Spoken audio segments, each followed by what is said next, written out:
Good old Pyro, so easy to clean up the enemy team with. You just gotta walk at them and it's just too easy for me. Oh, return to sender, am I right? That's another double reflect kill for me. Oh, sorry, did I do all of that? Was that me who just did that? I'm so sorry, enemy team. Who knew all of Pyro's mechanics were this fun all along? I'm so glad I decided to start maining Pyro. Wait, maining Pyro? God, that couldn't have been real. Pyro isn't fun. I hate Pyro. I hate pyromanes. I hate everything about Pyro. Why would I buy an Australian flamethrower? I gotta make sure I didn't buy one of those. Wait, what is that? Hello, elmaxo. I heard you are a movement player. Yeah, a little bit. I don't mind some movement here or there. That is excellent to hear. Why don't you come along with me then? I know just the way to make Pyro fun. No, that's not. No, it's impossible. I hate Pyro. You can't make him fun. No, no. As a proud soldier and demo main, you probably wouldn't be too surprised to find out that I am by no means the biggest Pyro fan, and I'd actually argue that I'm quite the opposite, because that whole air blast thing, Mouse 2, not really my cup of tea to go up against. Rockets? No. Grenades? Nah. Stickies? Nice try. Flares, cleavers, mad milk, arrows, energy orbs? Tough luck, buddy, you're just gonna have to sit this one out, because unfortunately for you, the enemy team has a Pyro. And no, this isn't some TF2 hive mind drivel I am regurgitating. I am a free and independent thinker who just so happens to view Pyro as one massive anti-fun roadblock purely because he counters the classes I like to play, so therefore I hate him.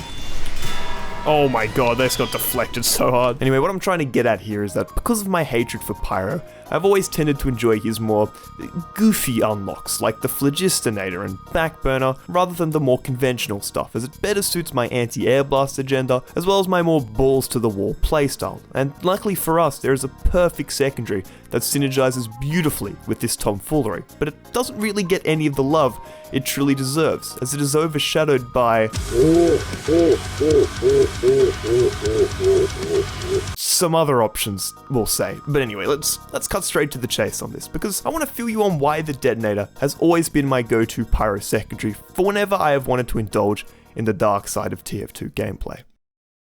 The Detonator is one of 3 flare guns Pyro has at his disposal. There's the Scorch Shot, which deals a scary amount of damage at medium to long ranges due to how spammable it is. Then there's the flare gun, which rewards precision with those crisp crit kills. And there's the man melter. I forgot the man melter. I literally forgot the man melter. That's how inconsequential it is. It's not good unless you're using the flog and want to be a team player. Just don't worry, it doesn't exist. I forgot. And then there's the Detonator, who occupies this awkward little niche where offensively it's nothing to write home about compared to the others, but as for movement and what it opens up in that department, that's why this thing is so damn fun to use. But before we can get too far into that, we have to go through the obligatory weapon analysis video stat rundown. So as a flare gun, this thing fires off a projectile which lights enemies on fire if it makes contact with them. But the cool thing about the Detonator is that rather than having to be super precise at longer ranges, we can prematurely detonate the projectile to create a small explosion, which allows us to do a whole bunch of cool stuff. We can spam it into a choke point to rack up some fat afterburn damage on multiple targets. It can be used to hit enemies behind corners. It's also super handy for clearing traps, and most simply, it allows us to hit enemies a lot easier. It also has the ability to mini-crit burning plays similar to the Scorch Shot, but this does unfortunately come at the cost of a 25% damage penalty, and what looks to be another downside with that increased damage to self, but that actually comes in useful for a less intuitive reason. We can use that increased self-damage to fucking propel ourselves at high speeds straight into the enemy team.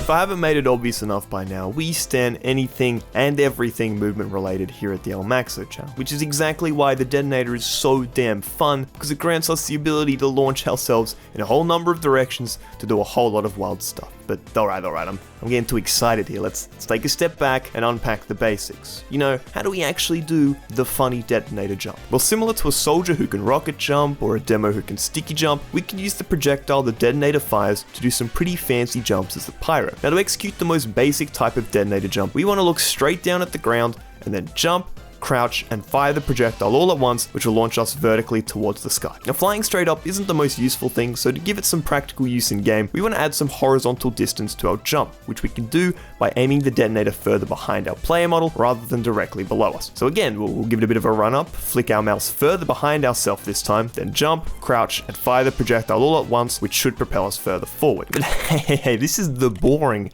beginner detonator jump. It's the one I used to use before I realized that ever since gunmetal, there's a way we can actually give ourselves the ability to fly through the battlefield by utilizing the detonate mechanic. So let's take it back a bit. Rather than just left clicking off the ground to make the jump, we can actually fire our projectile and detonate it immediately by holding mouse 2 and then clicking mouse 1 to propel ourselves even further than we would normally. I'll keep it short as to why this is, but pretty much since the change in 2015, detonating the projectile manually explodes it closer to our hitbox, meaning we inflict more damage to ourselves, causing us to travel even further. It also has the added bonus of not requiring a surface to shoot off of. What I mean by that is we can detonate it directly behind ourselves rather than off the ground to give us this super quick horizontal speed boost, kind of like you would with the Beggar's Bazooka when overload jumping. And that's actually pretty much all there is to your basic detonator jump. I mean, there's your super advanced stuff like C-tapping to get extra high, but most of that kind of stuff is only useful in some super niche situations, so unless you really love this thing and want to know all of its ins and outs, these two jumps should suffice. I've also made sure to include a detonator jump guide by Pyroteer in the description, which is a lot more thorough than this quick tutorial, so if you have any more questions or queries, I'd recommend you give his video a watch too.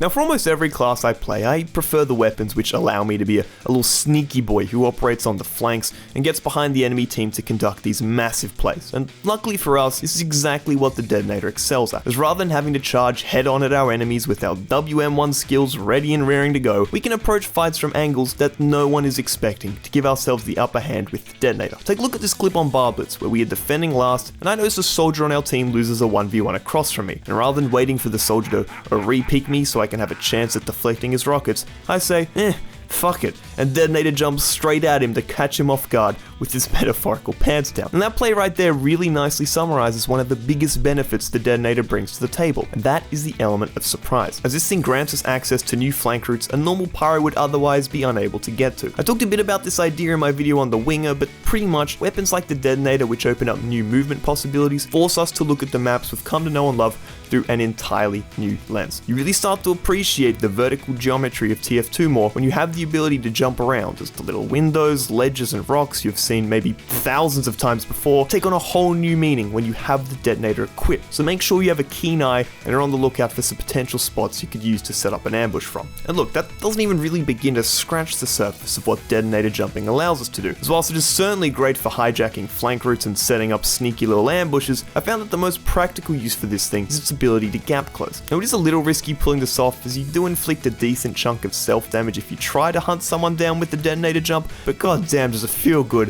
when you successfully hit someone with the drive-by. I constantly found myself in these scenarios where someone would be barely out of reach and on the brink of escaping, when I'd remember, oh, this thing, and launch myself guns blazing at an enemy. I take a look at this play on Borneo, where luckily I have a medic glued to my ass, so I figure, might as well try my luck, and blind jump towards the left spawn door to greet a poor sniper, kill them, jump back to the main door, and kill this other poor soul who is simply trying to leave spawn. I'm telling you, once you adopt the Detonator lifestyle, there ain't no going back, because no Scorch Shot or shotgun is going to give you the same momentary high that this guy can. And on top of that, because this thing allows us to propel ourselves in any direction you want, that makes the Detonator a great tool for not only engaging on your enemies, but disengaging from them too. Because if you happen to misjudge a certain situation and turn a corner and, oh, that's a few more enemies than you anticipated, you can simply det jump away towards safety. You do want to be a little careful with how you do this, because you need to keep that 40 or so self damage in mind.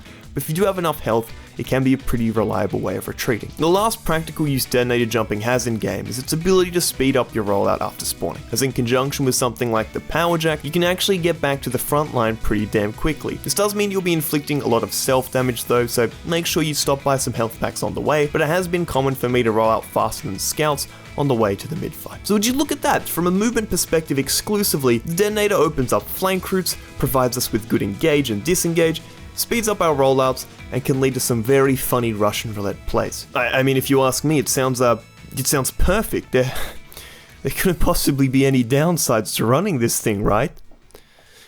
Right? Now, unfortunately, there are a couple of reasons why people overlook the detonator, and that mainly stems from its offensive capabilities, or rather, the lack thereof. When it comes to sustained mid-range damage output on Pyro, the Scorch Shot reigns supreme due to how goddamn easy it is to spam that thing into a choke point and rack up free afterburn kills. Because unlike the detonator, which requires, skill in manually detonating the projectile, the Scorch Shot says, what if I did that, but more damage and less skill, and some funny knockback too, just for shits and gigs. It isn't groundbreaking news that the Scorch Shot is a borderline broken secondary, but it is important to realize that its existence is why the detonator often fades off into obscurity when it comes to pyro weapon discussion. Now don't get me wrong, it can still be a pretty powerful tool for dealing damage at medium to long range, as if you manage to get that det timing down pat, you can engulf entire teams in flames, hit enemies behind corners, and finish off any enemies trying to escape from you. So it's not like bad, it's just not as reliable as the Scorch Shot and doesn't carry that hard-hitting punch that the flare gun does. But elmaxo, you still haven't mentioned that you can do jumps with the Scorch Shot too, you idiot. It's better than the detonator in literally every way. No! Stay back. Don't let those gremlins tell you lies, because yes, you can use the Scorch Shot to do jumps, but they are A, way smaller because it doesn't have that 50% increased self-damage stat, and B, there is no detonate mechanic, which as we discussed earlier, allows you to propel yourself even further, meaning your jumps are nowhere near as powerful when using the Scorch Shot. It can give you smaller boosts and allow you to reach the high ground occasionally, but you definitely won't be pulling off those sick, blind, high-speed Russian roulette plays like the detonator can. Well, what about your thermal thruster, elmaxo? If you're so obsessed with movement, why not use the fucking jetpack, moron? Now, there actually is a fairly interesting and nuanced discussion to have here, as if you ask me, these two secondaries fulfill two fairly different movement niches when it comes to Pyro's playstyle. The jetpack allows you to travel much further, but on a longer cooldown, meaning it is great for these massive flanks behind your enemy where you want to avoid entire sections of the map, or it also functions well as a really powerful bombing tool that can completely catch your enemy off guard. But compare all that to the detonator, where your movement is, yes, a lot smaller, but also a lot more fluid due to your ability to quickly swap between your weapons. That 0.8 second holster time on the jetpack really limits your ability to make split-second plays in the heat of battle, making your ability to disengage or even re-engage on an enemy a lot slower and more clunky. You're also left a lot more vulnerable in mid-range combat, as you are sacrificing an offensive tool entirely to use the jetpack. So when it comes to which one you actually want to pick, it definitely depends on your preferred Pyro playstyle. So look, as a raw damage dealing secondary, it's definitely no match for some of Pyro's other options, but just like the Winger, I would argue that the movement possibilities it opens up pretty nicely compensate for these downsides, as it can create a lot of new opportunities for kills you would otherwise be missing out on. And hey, if you ask me,